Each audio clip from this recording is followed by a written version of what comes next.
Hello दोस्तों, मैं रामलाल केवट आप सभी का बहुत बहुत स्वागत करता हूं मेरे यूट्यूब चैनल केवट सर का गणित क्लास में।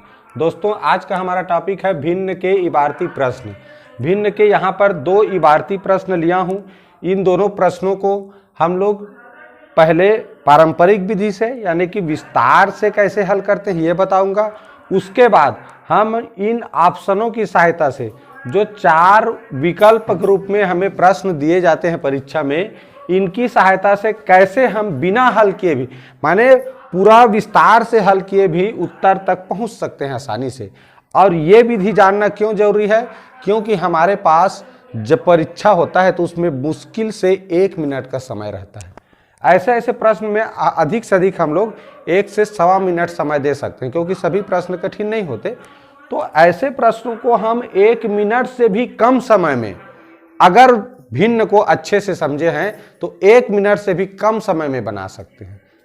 ठीक है, तो चलिए बिना देरी किए हुए आज की यह वीडियो स्टार्ट करते हैं। देखिए, पहला प्रश्न पढ़ते हैं। लिखा है प्रश्न 1, एक खेत का 1/20 भाग पशुओं को चराने में और 3/4 भाग खेती के लिए प्रयुक्त होता है। शेष 25 हेक्टेयर पर वन है। खेत का कुल क्षेत्रफल क्या है? वन माने क्या होता है? जंगल। तो देखिए यहां पर 4 ऑप्शन है, 130 हेक्टेयर, 120 हेक्टेयर, 125 हेक्टेयर और 135 हेक्टेयर। सबसे पहले हम उसको चित्र के माध्यम से समझते हैं। ये खेत है, 1/20 भाग लिखा है, तो हमने क्या किया है, इसको 20 बराबर हिस्सा में बांट दिया। इस तरह हमने एक खेत बनाया ऐसे करके और इसको 20 बराबर हिस्सा में बांट दिया। यहां ध्यान क्या रखा कि यहां 3/4 भी लिखा है, एक और भिन्न। तो हमने ये ध्यान रखा कि एक तरफ से 4 बराबर भागों में बांटा। आप खड़ी भी 4 बराबर भागों में बांट सकते थे, तो 4 भाग अगर खड़ी बांटते तो ऐसे 5 बराबर भाग में बांटना पड़ता। तो मैंने क्या किया, 4 बराबर भाग में बांटा, तो 4 बराबर ऐसे हो गए, तो इस तरह 5 भाग किए बराबर खड़ी। तो इस तरह एक जो चौखाना है वो हमें 1/20 के लिए मिल गया। क्योंकि किसी भी वस्तु को 20 बराबर भाग में बांटेंगे तो एक भाग को ही बोला जाता है 1/20। तो यही हिस्सा है 1/20, और 1/20 क्या काम आता है? पशु को चराने के लिए। तो ये हिस्सा आ गया पशु को चराने के लिए, यानी पशु के लिए। उसके बाद लिखा है, देखिए 3/4 भाग खेती के लिए प्रयुक्त होता है। तो 3/4 का मतलब क्या होता है? पूरे को 4 बराबर हिस्से में बांटना। तो देखिए ऐसे करके 1, 2, 3 और 4, ये 4 बराबर हिस्सा में बढ़ गया पूरा। अब इसका 3 हिस्सा, एक हिस्सा यहां से, ये 2 और ये 3। देखो यही जो रेखांकित भाग है इस तरह तिर्यक, यही भाग कहलाता है 3/4। ये पूरा कुल मान लें तो ये देखो 1, 2, 3, 4 बराबर भाग में बांट दिए, अब 3 भाग कहलाता है 3/4। तो 3/4 भाग हो गया किसके लिए? खेती के लिए। अब कह रहा है प्रश्न कि शेष 25 हेक्टेयर पर वन है। तो शेष बचा कितना? देखिए, एक भाग तो पशु चराने में चला गया। अब ये 3/4 भाग में देखो कितना भाग? 15 भाग चला गया। 15 भाग में मतलब ये देखो 1, 2, 3, 4, 5, 6, 7, 8, 9, 10, 11, 12, 13, 14, 15 भाग में खेती हो रहा है। 3/4 का मतलब 15 भाग में। अब बचा कितना? देखिए 1, 2, 3, 4। अब शेष 25 हेक्टेयर है, तो यानी कि ये जो 4 भाग बचा हुआ है यही 25 हेक्टेयर है। अब विस्तार में हल करें तो कैसे करते हैं? देखिए शेष से ही शुरू करते हैं। अब देखिए विस्तार से हल करेंगे तो कैसे हल करेंगे? ये कितना भाग है? 4 भाग है ना। तो 4 भाग के बराबर कितना है? 4 भाग कुल 25 हेक्टेयर के बराबर है। दिख रहा है ना, ये 4 भाग 25 हेक्टेयर है। तो एक भाग एक ही नियम में आ जाओ, एक भाग कितना होगा? 25/4 होगा। एक का ज्ञात करते हैं तो इसका भाग देते हैं। अब ये कुल भाग कितना है? खेत का क्षेत्रफल पूछा है ना, तो खेत का क्षेत्रफल यानी खेत कितने बराबर भागों में बटा है? तो देखिए 20 भागों में बटा है। तो 20 भाग बराबर, तो 20 भाग बराबर क्या होगा जी? एक से अधिक का पूछें तो यहां जितना अधिक का जान रहे हैं उसी का उस पार लिखा है उसके साथ गुणा करते हैं। चलिए हल करें। गुणा हो रहा है तो कटाते हैं, 4 एक कम 4, 4 पंचे 20। अब 25 पंचे क्या होता है 125, क्या है हेक्टेयर।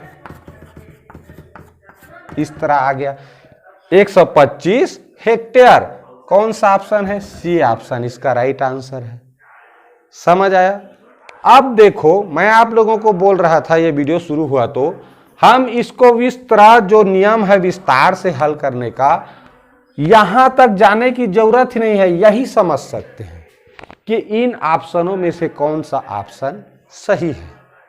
बहुत ही ध्यान से देखिए, अगर हम ऐसे चित्र बनाना जान गए तो यहीं पर हल हो जाता है। कैसे देखो, 1/20 लिखा है तो एक चित्र बना लेना, उसको 20 बराबर भाग में बांट देना। ठीक, 3/4, ये 3/4 क्या बचा, यही शेष भाग, यानी 4 भाग 25 है। 4 भाग 25 है तो 4 भाग 25 है तो यहां से ये 4 भाग 25 हो गया। इसमें ऐसे सोच लो, देखो ये 4 भाग 25, 4 भाग 25 है ना, तो ऐसे देखो 4 भाग है इसमें 25। अब 25 25 50, अब 25 जोड़ेंगे 75, और 25 जोड़ो 100, और 25 जोड़ दो 125 हुआ। तो नहीं हो गया, ये करने की जरूरत पड़ा क्या। हमें जानना क्या था कि ये 25 जो शेष के रूप में दिया रहता है, यहां भी देखो लास्ट में दिया है, यही जो मान है वो कितने भागों के बराबर है चित्र में। अब उतने भाग को अलग ऐसे करते जाओ, अब कितना बार आया उसके साथ गुणा कर दो जी। तो 4 भाग 25 है तो ये भी तो 4 भाग है, तो ये 25 हुआ, ये भी 25 हुआ, ये भी 25, ये भी 25, ये भी 25, तो कुल मिला के 125 नहीं हुआ। तो 125 हेक्टेयर वाला ऑप्शन सही है। समझ आया, आशा है समझ आ गया होगा। चलिए देखते हैं अब दूसरा प्रश्न। दूसरा प्रश्न देखिए लिखा है, श्याम अपनी आय का 1/3 भाग पर, 1/3 भाग खाने पर, 1/8 भाग कपड़े पर तथा 10% दान करने में खर्च करता है। यदि उसके पास 265 रुपया बचते हैं तो उसकी आय ज्ञात करें। अब देखिए यहां कितने भाग वाला चित्र बनाएंगे, ये कैसे तय करेंगे ये बता रहा हूं।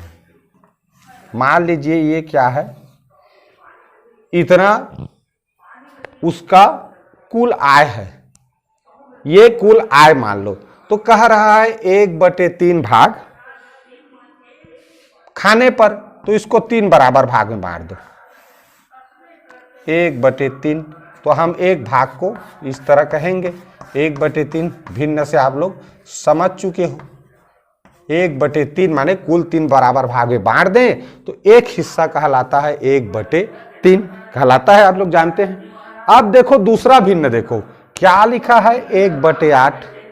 तो 1/8 के लिए अब रेखा कैसे खींचोगे, पहला भिन्न के लिए ऐसे खींचे हैं, उसके लिए खड़ी खींचोगे तो 1/8 माने 8 बराबर भाग में बांटना है। तो यहां से देखें 2 बराबर भाग में बढ़ गया। अगर ऐसे बांटे तो देखो अब 4 बराबर भाग में बढ़ गया। अब सबको 2-2 भाग में और कर दें तो देखना 8 बराबर भाग में बढ़ गया।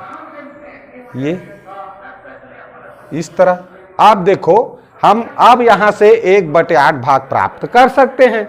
तो कुल ऐसे 8 बराबर भाग में बटा है तो एक भाग कह रहा है, तो एक भाग, अब एक भाग में देखो अगर ऐसे देखें तो 1 2 3 खाने आएंगे।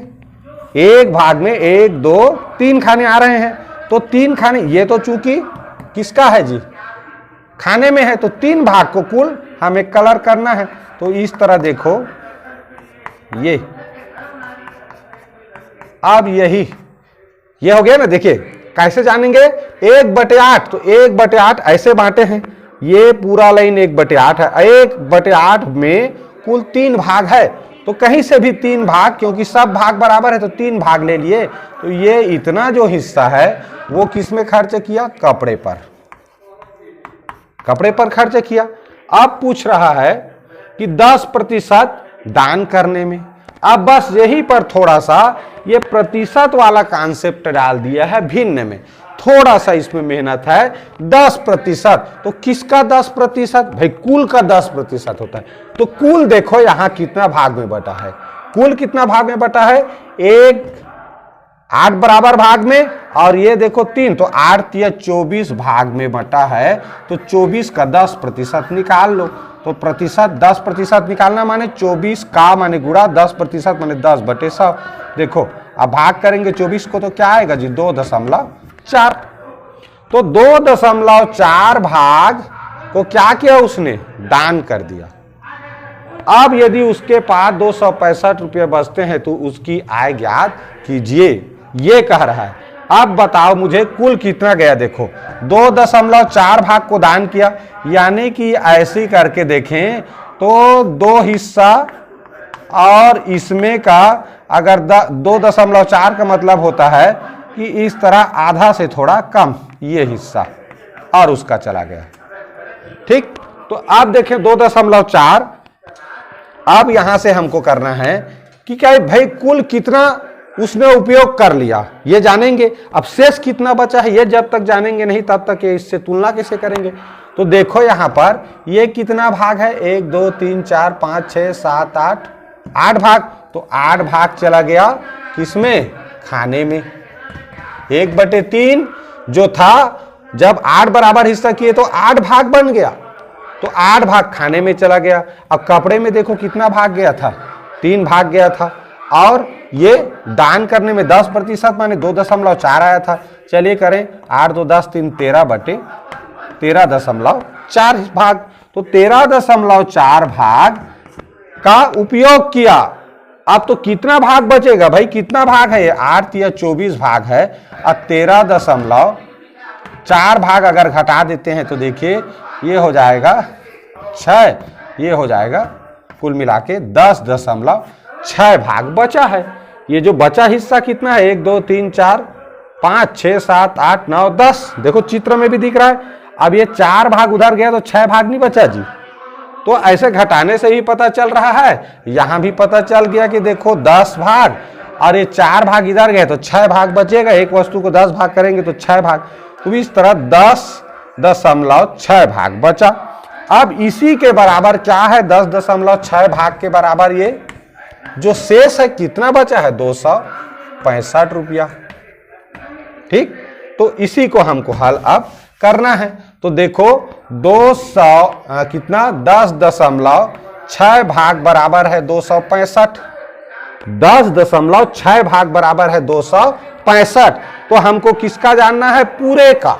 तो पहले एक भाग का जानेंगे तब तो एक भाग बराबर क्या हुआ 265, अब बटे 10.6, एक ही नियम के नियम से। अब ये कितना भाग में बटा है, 24 भाग में बटा है। तो 24 बराबर क्या होगा, 225 बटे 10.6, और गुणा हो जाएगा 24 का। अब ये दशमलव हटाने के लिए क्या करेंगे, दशमलव जगह में 1 लिखते हैं, दशमलव बाद 1 अंक है तो 0 लिख दो। अब देखो 2 से 2 पंछे 2 तिया, और 2 पंछे 10, 2 तिया 6, इस तरह हो गया 2 पंछे, घटा दिए इसको। अब यहां देख लेना 53 एकम 53 होता है, 53 पंछे 225, तो 5 गुणित 24, तो यहां कर लेते हैं 5 गुणित 24, और गुणित यहां पर देखो 5 है, तो 25 पंछे 125, और 125 पंछे होता है 600। तो इस तरह 600 रुपया जो आंसर ऑप्शन में है, ऑप्शन सी, यही इसका राइट आंसर है। ये है विस्तार से बनाने पर इस तरह बनाया जाता है। एक एक नियम का प्रयोग करना है। पहला कॉन्सेप्ट भिन्न का लगाना है चित्र बनाने में। दूसरा कॉन्सेप्ट यहाँ प्रतिशत भी दिया है, तो 10% निकालेंगे कुल का, तो वो निकला था हमारा 2.4 भाग। ठीक, अब कुल कितना भाग प्रयोग हो गया उसको यहाँ पर चित्र पर दिख रहा है, 10 भाग, ये 4 भाग इधर गए तो 10.6 भाग बचा है। अब वही 10.6 भाग के बराबर ये 265 है। तो एक भाग बराबर, तो भाई एक का जानते हैं तो इसका भाग कर देते हैं। अब फिर 24 भाग में बटा है कुल, तो इस तरह 24 भाग बराबर, तो इतना गुणा किए, हल किए, तो हमें क्या मिला 600 रुपया। तो ये विस्तार विधि से इस तरह हम ज्ञात कर सकते हैं। अब मान लीजिए हमारे पास परीक्षा में इतना लंबा चौड़ा समय नहीं रहता, तो कैसे जानेंगे, 1 मिनट से कम समय में। तो आपको ये चित्र बनाने में अधिक से अधिक आधा मिनट लग सकता है। तो ये चित्र मेन बनाना है। अब ये जैसे ही चित्र बनता है, देखिए हमारे पास 10 भाग के बराबर कितना है, 265 रुपया। 10 भाग के बराबर 265 है और ये 6, तो इसी में जरा सोचो, मैं इसको मिटा देता हूं, क्या आएगा समझ सकते हो। अब 10.6 भाग के बराबर क्या आया है जी, 265 रुपया आया है। तो और 10 ठो भाग मिला देंगे तो कितना हो जाएगा, 265 और हो जाएगा, होगा कि नहीं होगा। अब ये कितना हो गया कुल, देखो तो 20 और 21, 6 दूनी 12, 21.2, और ये कितना हो गया 5 5 10, 6 दूनी 12, 12 1 13, इस तरह हो गया 530 हुआ। अब ये कुल भाग कितना है, कुल भाग कितना है 24, तो 24 तो कितना बच गया, और मुश्किल से 3 से भी कम, 3 से भी कम भाग बचा, तो 3 से भी तो 3 भाग और मान लो इसमें कर भी देंगे तो अधिक से अधिक 600 ही तो होगा, 600 ही तो होगा, 500 तो हो ही नहीं सकता और 700 भी नहीं हो सकता, क्योंकि यहां 3 भाग से भी कम, 3 मिलाएंगे 24, जबकि इधर और है, यानी कि 2.8 भाग और बचा है केवल जोड़ने के लिए। तो इस तरह अंदाजा से ही पता चल जा रहा है कि ये जो 600 है वो आंसर है। थोड़ा सा करीब कहां पर जा रहा है, यहां हमें लगभग यानी सन्निकट मान पढ़ते हैं ना, उससे भी अंदाजा लग जाता है कि हाँ ये 500 से तो अधिक हो गया 2 बार में ही भाई, तो ये मात्र 2.8 भाग और जाएगा, तो 1 भाग कितना है इससे भी पता चल जाता है कितना हो रहा है, तो थोड़ा सा उससे अंदाजा लग जाता है, अब पता चल जाता है कि यही वाला आंसर हमारा सही है। ठीक, तो आशा है आप इस तरह के प्रश्नों को चित्र के माध्यम से बहुत ही सटीक और सही तरीका से हल होता है, साथ ही साथ ऑप्शन का सहारा लेकर यहां से समझने के बाद कौन सा ऑप्शन आंसर के करीब हो सकता है, ये थोड़ा आप लोगों को देखना है और फिर ये विस्तार विधि से बचना है। ठीक है, तो विस्तार विधि भी जरूर सीखिए, हो सकता है आपके पास काफी समय हो तो विस्तार विधि से इस अंदाजा विधि आपको समझ ना आए उस समय, तो विस्तार विधि जानते रहेंगे तो सही उत्तर तक जरूर पहुंचेंगे। ठीक है, तो अगर आप लोग मेरे चैनल में नए हैं, पहली बार ये मेरा वीडियो देख रहे हैं, तो मेरे चैनल को सब्सक्राइब जरूर कर लीजिए, बेल आइकन पर प्रेस करके ऑल पर वीडियो को सेट कर दीजिए, ताकि आपको हमेशा वीडियो मेरा मिलता रहे। पूरा वीडियो देखने के लिए बहुत बहुत धन्यवाद।